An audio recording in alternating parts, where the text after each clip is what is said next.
O Brasil entrava na década de 1940 sob um regime marcado pelo autoritarismo e com traços ditatoriais, o Estado Novo, comandado por Getúlio Vargas.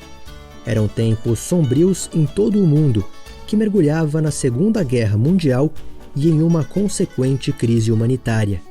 Nenhum governo, nenhuma empresa, nenhum cidadão passou ileso. A crise econômica ganhou escala, chegou ao futebol e atingiu os gramados do Brasil. A Copa do Mundo foi cancelada em 1942 e em 1946. O ainda embrionário futebol profissional passou por momentos turbulentos. De um lado, clubes de origem estrangeira sendo obrigados a mudar de nome. De outro, a escassez de dinheiro para manter equipes competitivas. Um período em que clubes tradicionais acabaram sucumbindo à crise e fechando as portas, mas também um período decisivo para os que conseguiram resistir e que acabaram vingando. Getúlio Vargas determinou a criação das federações estaduais de futebol para colocar fim à bagunça de várias ligas que se dividiam entre profissionais e amadores. Foi quando surgiu a Federação Paulista de Futebol. Entre os clubes fundadores estavam 2 convidados da antiga Associação Paulista de Esportes Atléticos, 2 agremiações já tradicionais e consideradas grandes. Uma era o Ipiranga e a outra era a Portuguesa. Os lusos certamente não esperavam que aquele seria um passo crucial para a consolidação do clube no futebol paulista e anos depois no futebol brasileiro. Já naquela década, a Portuguesa brilharia nas festas de inauguração do estádio do Pacaembu, iniciaria as tradicionais excursões e revelaria craques de projeção nacional. É essa história de crescimento e conquista de espaço que vamos contar a partir de agora.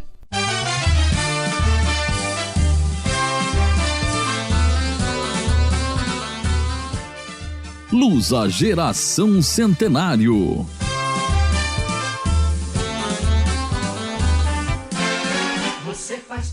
Olá, torcedor da Lusa e amante do futebol. Seja muito bem-vindo a mais um episódio do podcast Lusa Geração Centenário. Eu sou o Luiz Nascimento, jornalista da CBN, do Globo Esporte e do Acervo da Bola. E eu sou o Antônio Quintal, apresentador do programa Paixão Lusa, diariamente das 8 às 9 na Trianon, São Paulo. Hoje, nosso terceiro episódio, a gente vai contar a história da Portuguesa na década de 1940 e a gente tem um convidado que é o Everton Calixto, diretor de comunicações da Portuguesa, colaborou com o Museu Histórico da Portuguesa por 20 anos, ele estava contando pra gente aqui fora do ar. Everton, seja muito bem-vindo. Obrigado, Luiz, obrigado, Quintal, pelo convite, né? Fico muito feliz. Quintal, pra gente começar aí esses anos 40, a gente já vinha falando muito da estruturação da Portuguesa enquanto um clube social e da Portuguesa querendo ter o seu espaço, né? Neste ano de 40, a Portuguesa mudou para a Rua do Carmo.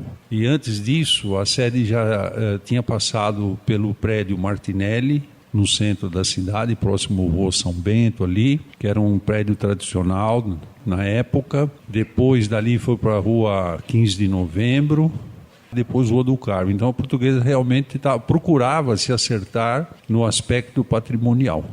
Essa mudança para a Rua do Carmo, então, no começo dos anos 40, o lançamento da Pedra Fundamental, onde seria construído um estádio da Portuguesa, isso, ali no Ipiranga. Isso. Mas, por outro lado, Quintal, como é que a Portuguesa começou aqueles anos 40 no futebol? 40 foi um campeonato muito bom que a Portuguesa disputou e se não tivessem algumas manobras extra-campo, com algumas acusações até de suborno, Palestra, que foi o campeão favorecido, já naquela época, né? Já naquela época, a Portuguesa tivesse se sagrado a campeã paulista de 40. Então ela ficou atrás do Palmeiras, a Portuguesa ficou com o vice-campeonato, mas convém salientar isso. Ela já vinha carregando muitos jogadores da década de 30, né? Por exemplo, o Charuto, aquele pessoal que já vinha da década de 30, já começava a entrar numa fase decadente. Charuto foi um grande artilheiro da Portuguesa, como foi o Guanabara, como foi o Pasqualino e outros tantos. Ela veio então daquela década de 30, em que ela tinha sido campeã paulista em 35 e 36, em 40 poderia conquistar um terceiro título, que teria sido muito importante, né?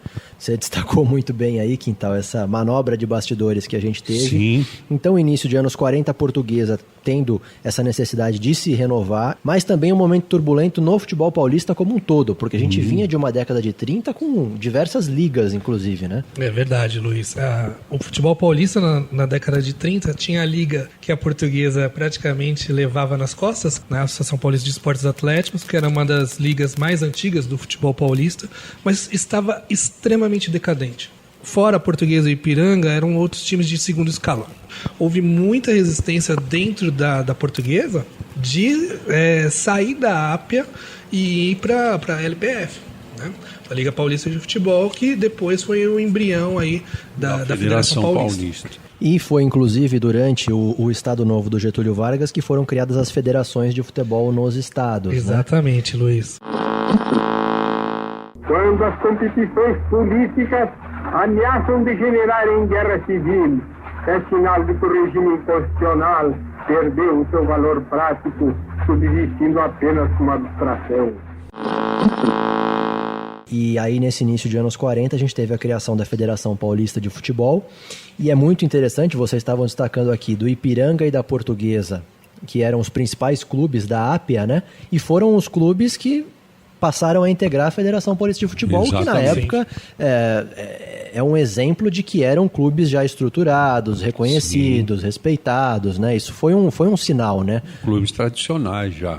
E o Ipiranga, infelizmente, ficou na Federação Paulista filiado e atuando na até divisão... meados da década de 60, né? 59. Isso, até 59 foi quando o presidente do Ipiranga falou: meu clube não vai participar mais de campeonato profissional e tal. E o Ipiranga está aí. Tem uma informação do próprio presidente do Ipiranga, tem por volta de 6 mil sócios, trabalha no azul. O famoso vovô da colina, né? Vovô da colina.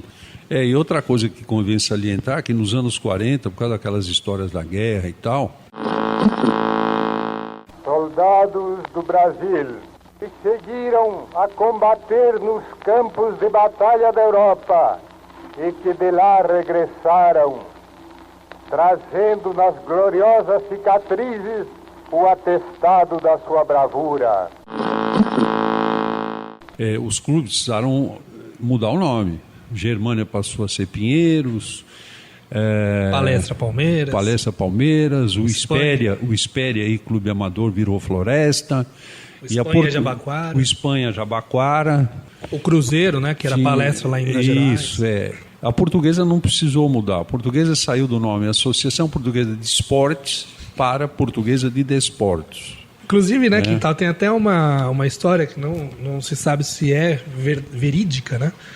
Isso daí foi uma determinação do governo federal, que na época comandado pelo interventor Getúlio Vargas. E chegaram a questionar por Getúlio por que a Portuguesa não mudou o nome, né?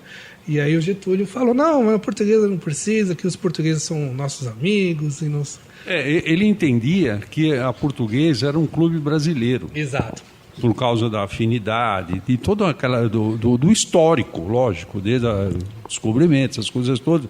Então, segundo essa versão aí, ele entendia que a Portuguesa tinha que ter um tratamento diferente dos demais.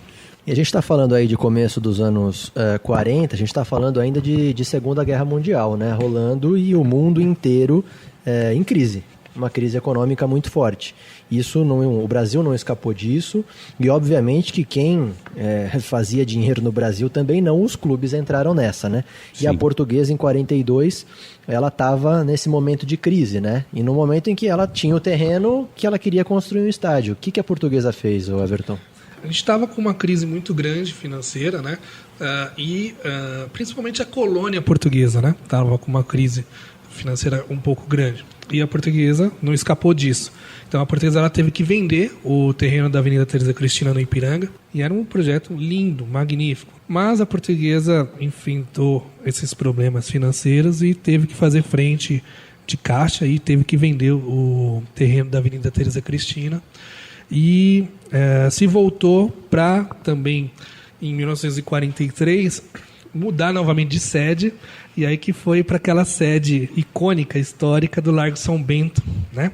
No lado oposto ao Mosteiro de São Bento, onde hoje é o vão do metrô, Quintal deve saber muito bem disso. Que lá era uma sede histórica, né? Um prédio antigo do final do século... Quarto andar, se não me engano. Segundo andar. Segundo e terceiro andares. E lá era um prédio antigo do final do século XIX, e lá a Portuguesa tinha sua sede social, tinha sala de bilhar, tinha todas aquelas coisas, e foi de lá que foi comandado, né? Um dos maiores times da Portuguesa de todos os tempos, que é da década de 50. Mas foi lá também que a Portuguesa teve uma estruturação maior. A Portuguesa dava sinais de organização e crescimento. Então a Portuguesa conseguia ter a ajuda de muitos, captar recursos para a sua manutenção, para a sua organização. Foram surgindo pessoas assim com capacidade, com visão. Então essa época foi muito importante para a Portuguesa.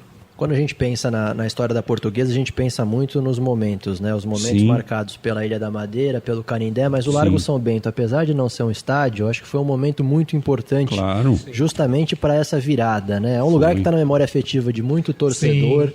de muito ex-jogador. Sem entrevista eles falam, eu ia no Largo São Bento para me apresentar, porque de lá ia sair o ônibus ou o bonde. Foi bem lembrado isso que você falou, Luiz. Eu lembro muita gente que passou no museu, conversava com a gente e falava, né?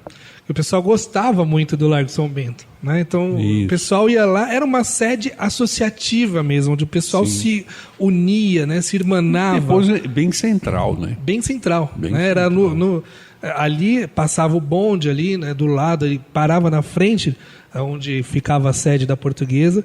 Então o pessoal gostava muito de lá, né? Então é uma sede emblemática mesmo, realmente. O pessoal lembra muito da Ilha da Madeira, né? O pessoal lembra, Sim. mas o Largo São Bento também é uma memória afetiva muito grande, né?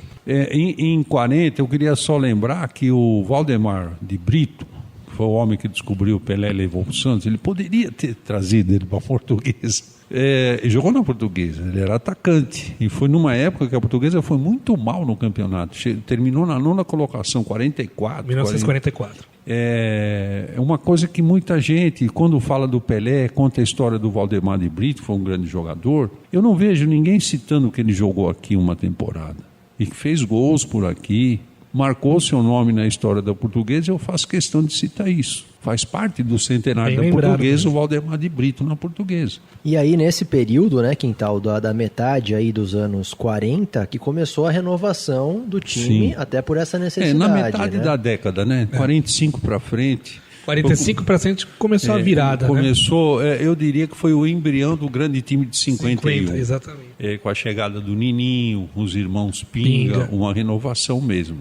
O próprio Djalma Santos, 47, 48, que já Brandãozinho. foi o Brandãozinho, que tem aquela história lá do...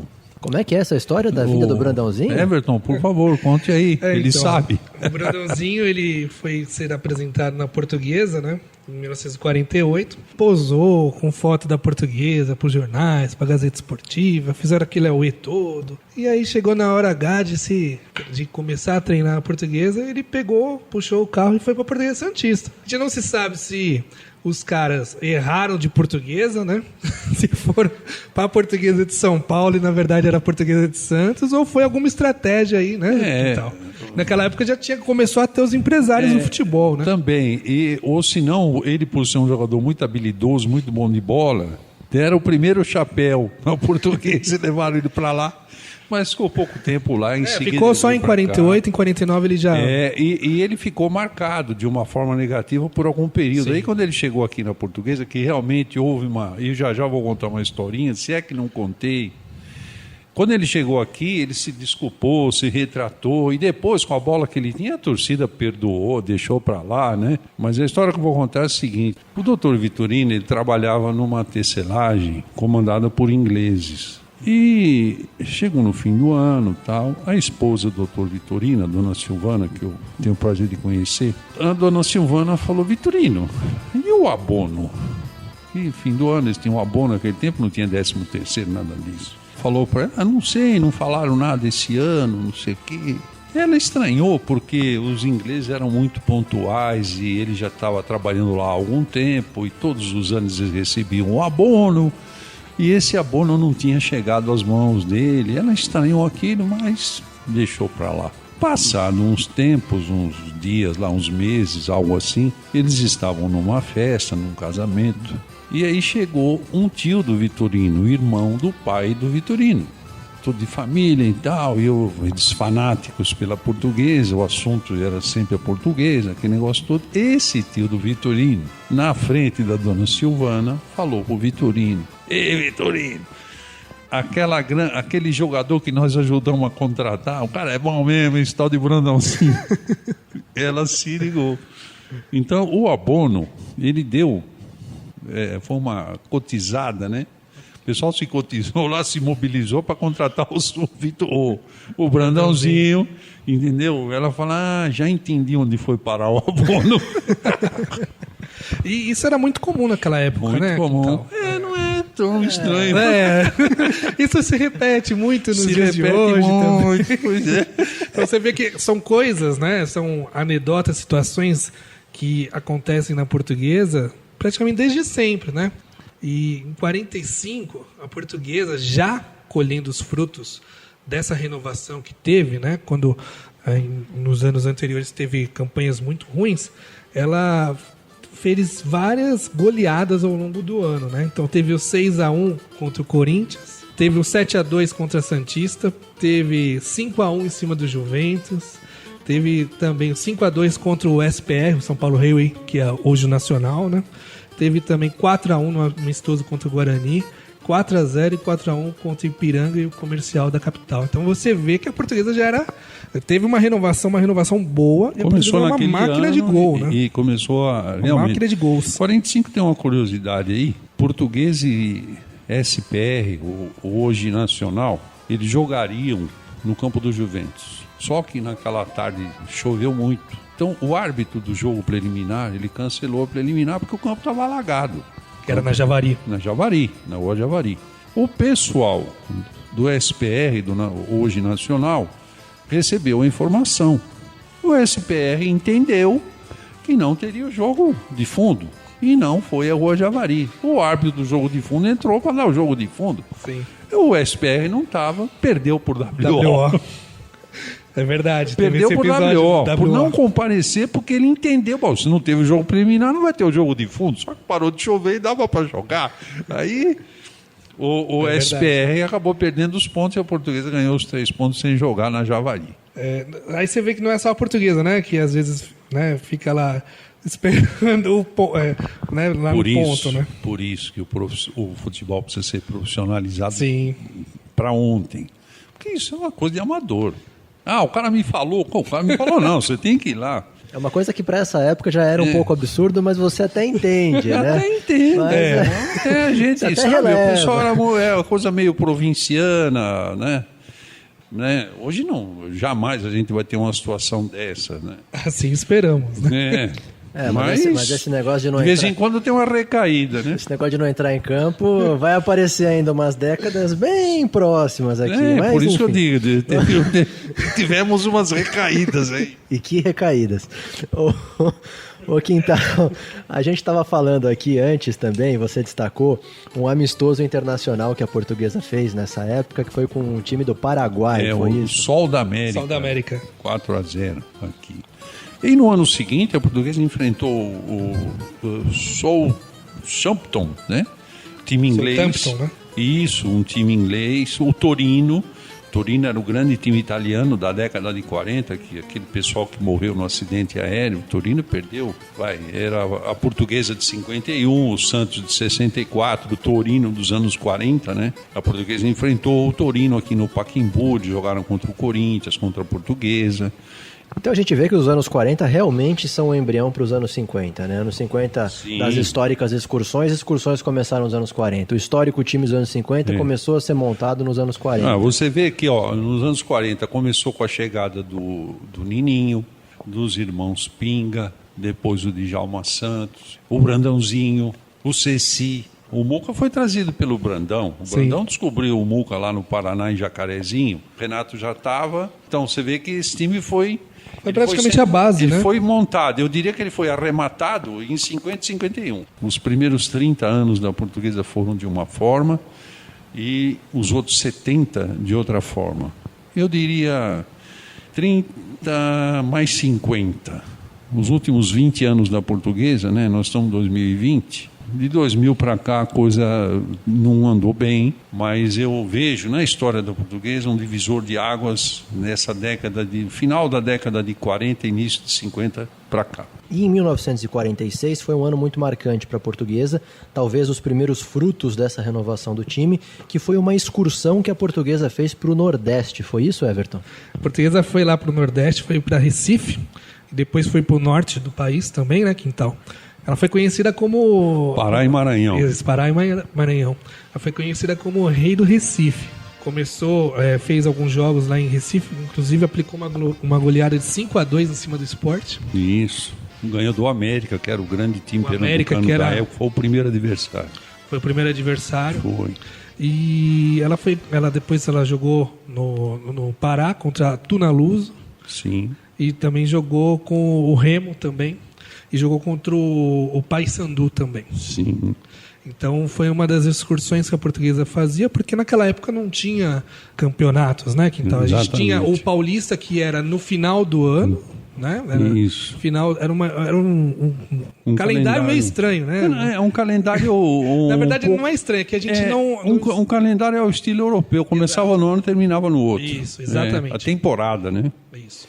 É porque era atrativo, por exemplo, um clube do sul, do eixo sul do país, Rio-São Paulo, que era o foco do futebol, comandavam o futebol brasileiro, os clubes do Rio de São Paulo. O apelo popular era muito grande. E a Portuguesa, ela tinha essa condição de chamar o público, porque sempre figurava entre os grandes desse eixo Rio-São Paulo.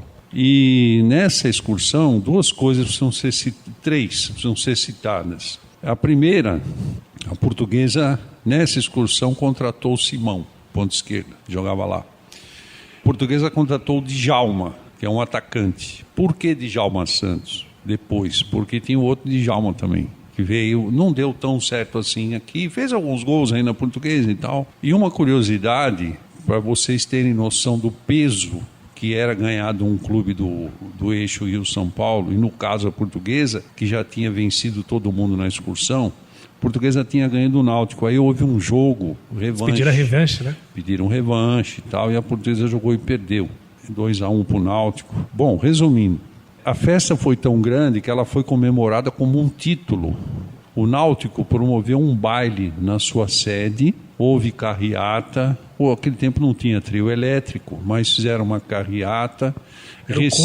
Recife, entre aspas, parou para comemorar uma vitória do futebol pernambucano em cima de um dos maiores clubes do Brasil, que era a Portuguesa da época. Então vale a pena salientar isso, o peso que tinham essas excursões, como que o pessoal encarava esses amistosos. A gente falando aí dessas conquistas, né? E logo no ano seguinte a Portuguesa teve uma conquista em 47, né? De um torneio que foi muito tradicional por muito tempo, né, Everton?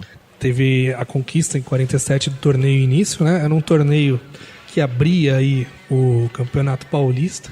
O torneio início ele ficou até 96, né? Inclusive a Portuguesa foi a última campeã. E a Portuguesa foi campeã em 47.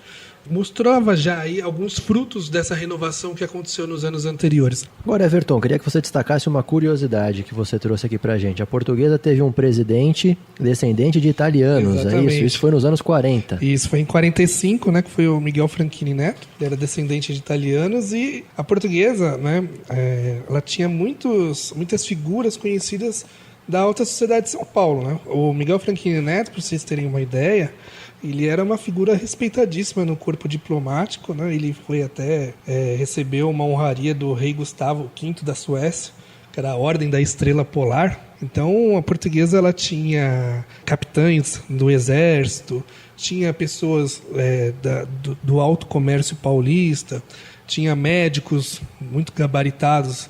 Então, o Miguel Franchini Neto era descendente de italianos, para vocês verem que a Portuguesa não é feita apenas de portugueses, né? Muita gente de fora da Portuguesa pensa, ali é só time de português, não sei o quê.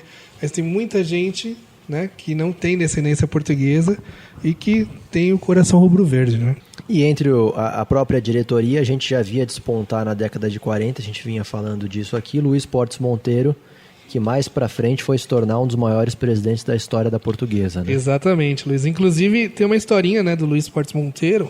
Em 49, a Portuguesa novamente estava com situação de vacas magras, e aí eles se reuniram, né, o Luiz Portes Monteiro e alguns outros conselheiros do clube, para ajudar a saldar o caixa do clube, né?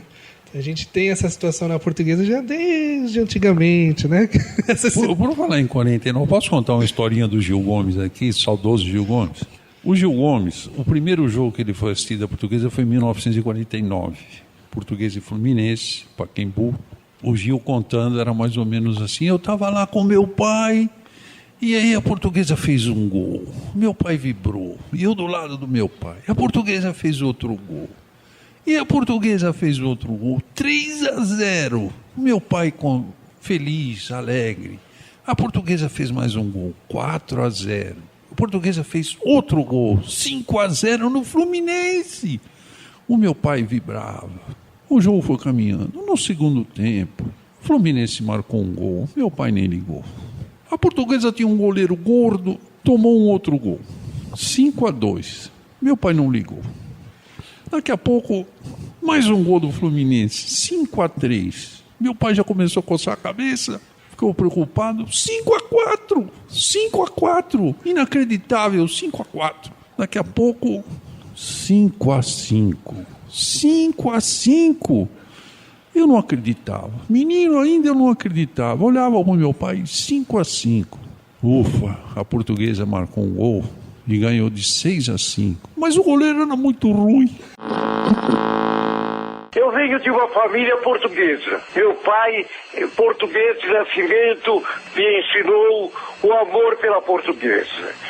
Meu tio Mário era fanático. Meu tio Joaquim, fanático. A família era fanática pela Portuguesa. E eu me tornei um menino fanático. Histórias do Gil Gomes. 6-5 contra o Fluminense.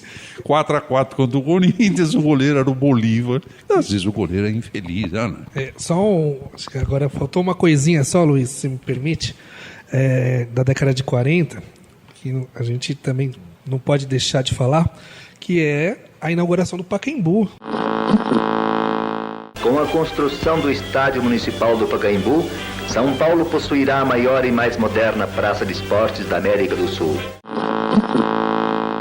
Em abril de 40, quem fez o jogo inaugural eliminatório, que tem a taça, inclusive, no nosso Museu Histórico, foi a Portuguesa. Foi feito um torneio relâmpago, tipo torneio início. Tipo torneio início. Isso. Mas quem tem a primeira taça do Pacaembu, olha aí, lusitanos. Então vocês já coloquem aí quem tem a primeira taça do Pacaembu de inauguração. A taça da inauguração é a taça dos 50 anos. Ô, Everton, eu sei que não é da década, mas antes que eu esqueça, só para... eu acho que a gente tem que aproveitar essa oportunidade e colocar todos esses feitos da Portuguesa para o torcedor da Portuguesa, principalmente os mais jovens como vocês, saberem dos feitos que a Portuguesa fez. A Portuguesa foi o primeiro a ter uma taça no Pacaembu, com o primeiro jogo do Pelé contra a Portuguesa, ganhou a Portuguesa. Primeira derrota do Morumbi que o São Paulo teve foi contra a Portuguesa, e assim vai. Então são situações que a gente precisa reforçar aqui, porque a Portuguesa, obviamente, ela tem uma história interessante, uma história bonita, que muita gente não valoriza, infelizmente. Sim. E só para complementar também, foi o Pacaembu um dos estádios mais lendários que a Portuguesa mais jogou também, né? E como a gente tem feito em todos os episódios, mais uma vez a gente renova o convite para as pessoas virem ao Museu Histórico da Portuguesa, aberto aos sábados, das 11 da manhã às 2 da tarde, para ver muita coisa, e entre tudo isso, essa taça do torneio relâmpago da inauguração do estádio do Pacaembu, que foi nos anos 40, que a gente falou aqui ao longo desse terceiro episódio do podcast Lusa Geração Centenário. Everton, muito obrigado pela tua participação, parabéns pelo teu trabalho e parabéns por toda essa pesquisa, esse amor aí que você tem pela Portuguesa. Eu que agradeço aí o convite mais uma vez. Eu falo que isso daqui é fruto do meu amor que eu tenho pela Portuguesa, né? Eu falo que eu caí aqui na Portuguesa, não tenho descendência direta, não tenho ninguém assim da minha família que era torcedor da Portuguesa. Nós morávamos aqui no Paris E nós frequentávamos o clube e a partir daí eu sempre falo uma frase que o Dr. Rosmaninho, né, fundador do Museu Histórico, falava, né, que eu peguei a doença de torcer para o Portuguesa. É uma doença incurável, né, mas é uma doença muito gostosa. Né? Então, um convite que eu falo para o pessoal mais novo: vá conhecer a história da Portuguesa, vá no Museu Histórico, conhecer essa história linda, centenária, de amor, de dificuldades, de dor, de suor, de lágrimas, mas também de muitas alegrias. Sim. Luiz, um grande abraço, obrigado ao Everton, ilustrou muito, rapaz, com seu conhecimento, toda essa dissertação da década de 40, obrigado ao André, né, o homem que fica ali, é o mata-borrão, ele que ouve todo. Grande abraço a todos e até a próxima. Obrigado a todos. Está terminando agora o 3º episódio do podcast Luz à Geração Centenário, que foi idealizado pelo Bruno Fernandes e pelo Marcos Vinícius, do Departamento de Comunicações da Portuguesa, nos trabalhos técnicos do André Neri e a sonorização do Dom Roberto Costa.